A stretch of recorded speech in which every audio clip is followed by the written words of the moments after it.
बिस्मिल्लाहिर्रहमानिर्रहीम। अस्सलामुअलैकुम। आपका दोस्त सलमान हैदर। दुआ है परवरदिगार से कि उसने आपको और आपके अहले खाना को अपनी हिफ्ज़ व अमान में रखा। वो लगता है नहीं, उम्मीद है कि ये इतवार का दिन पाकिस्तान के लिए, पाकिस्तान की सियासत के लिए, स्पेशली पाकिस्तान की आवाम के लिए कदरे कुछ रिलीफ का बायस हो सकता है। सदर आरिफ अलवी से इमरान खान के नुमाइंदा खसूसी शिबली फराज की मुलाकात हुई है। सदर आरिफ अलवी इस वक्त खुद एक न्यूट्रल का किरदार अदा कर रहे हैं दोनों तरफ से। हुकूमत यानी PDM इत्तेहाद की तरफ से स्पेशली शहबाज शरीफ और नवाज शरीफ के लिए एक न्यूट्रल दर्जे का कर रहे हैं। और इसकी वजह पर अपने इंटरव्यू में कहा भी कहा था कि कुछ ऐसे मशवरे हैं जो मैं दे सकता हूँ इमरान खान को, जो पार्टी से ज़रा हट कर हैं, जिसमें असम्बलियाँ ना तोड़ना, दोबारा पार्लियामेंट में आना या इन तमाम चीज़ों के हवाले से।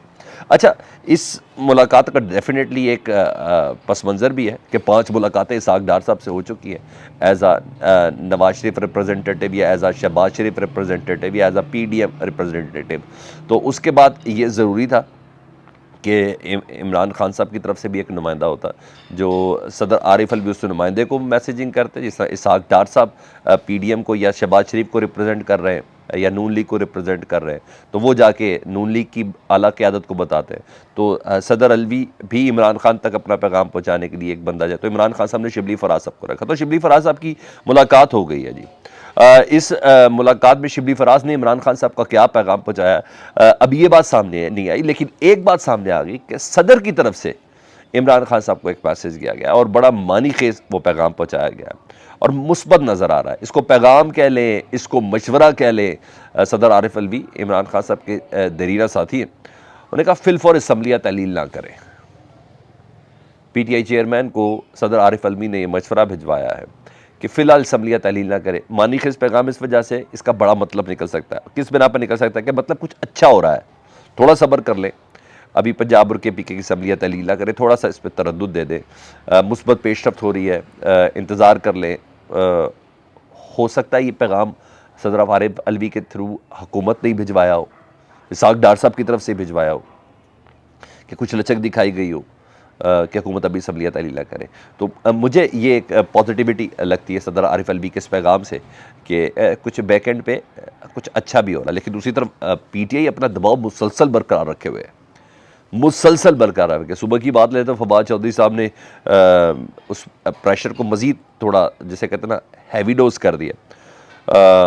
उन्होंने कहा है कि PDM, फवाद चौधरी साहब कहते हैं कि अगर 20 दिसंबर तक, फवाद चौधरी तर्जुमान है PTI के जहन में रखना, 20 दिसंबर तक अगर आम इंतखाबात का फार्मूला अगर PDM नहीं देती, वाज़े तौर पर आम इंतखाबात का फार्मूला अगर 20 दिसंबर तक नहीं देते, यानी अगले 9 दिन तक, तो पंजाब और KPK की असम्बलियाँ हम तहलील कर देंगे।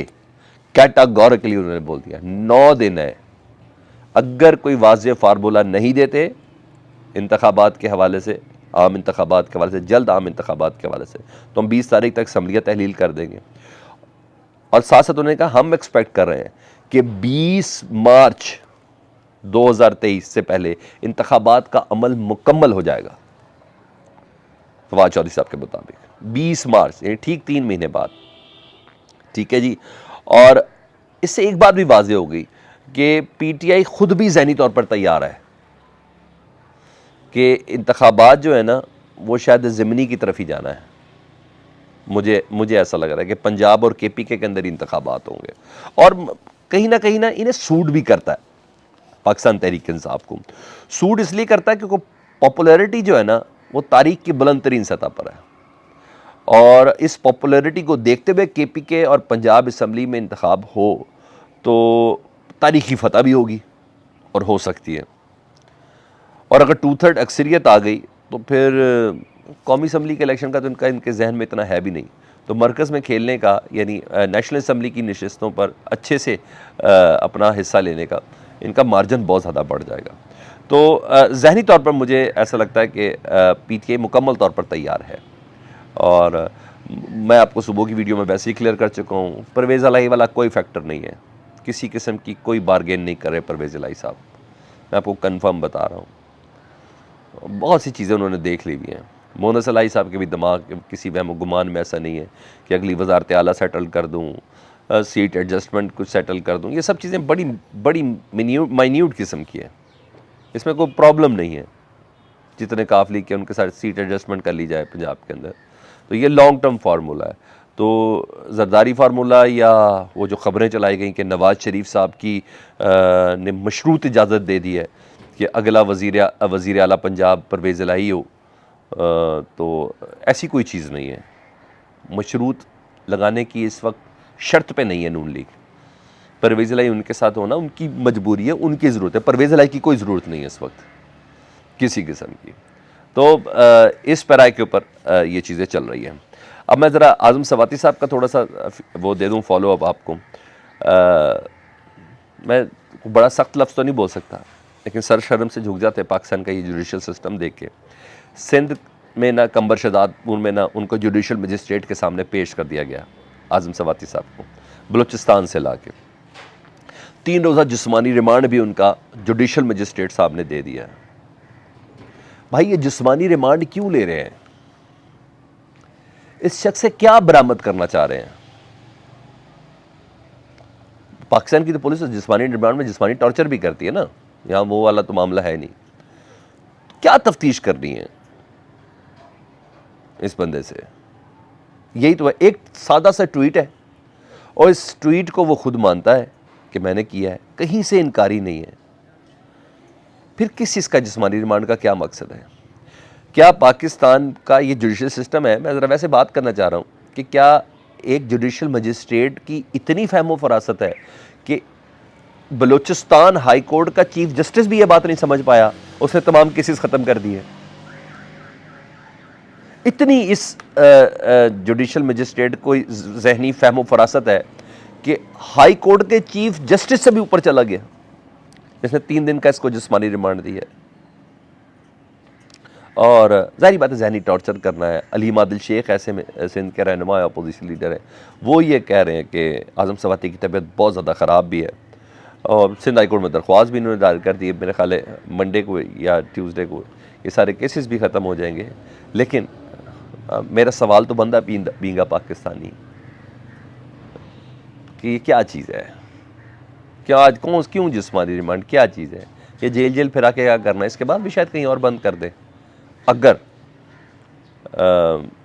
अरशद शरीफ की वालदा की तरह जिस तरह उनको थोड़ा रिलीफ का सांस दिया और उनको उम्मीद बंदी है, तो कल परसों में पता चल जाएगा कि ये सब चीज़ें क्या हो रही हैं। क्योंकि ये आम तरीके से टैकल नहीं हो रहा है ये केस, ये एक आम तरीका का केस नहीं है, ये इस तरीके से टैकल नहीं हो रहा।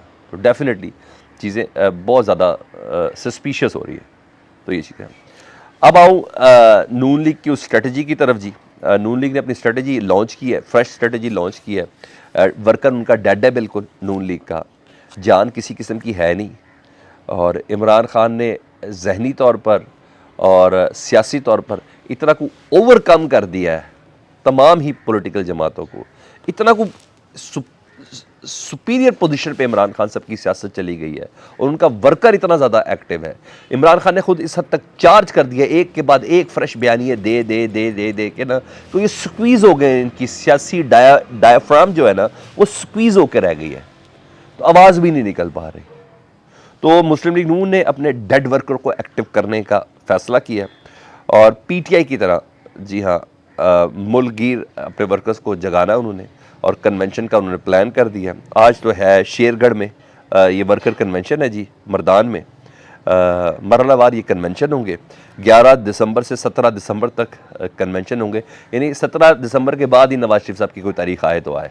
17 दिसंबर तक ये वर्कर्स कन्वेंशन ये चार्ज करने का इन्होंने प्लान किया हुआ है। देखें क्या चूरन बेचते हैं, लेकिन है बहरहाल। उसके बाद रावलपिंडी में है, सियालकोट में है, कसूर में है, लाहौर में है, फैसलाबाद में है। तो क्योंकि ना माजी में ये हो चुका हुआ है। याद है आपको जब बेगम कुलसूम नवाज़ की तबीयत ख़राब थी, इवेंट पे थी, तो उनको छोड़ के मरियम बीबी और नवाज शरीफ साहब पाकिस्तान आए थे और उसका बड़ा बैड तजुर्बा रहा है। ये हिस्ट्री लिखी गई हुई है, बहुत बैड तजुर्बा रहा है। खुद सगा भाई एयरपोर्ट तक नहीं पहुंच सका था, इतना डेड बिहेव था, इतने सब चीज़ें चल रही थी।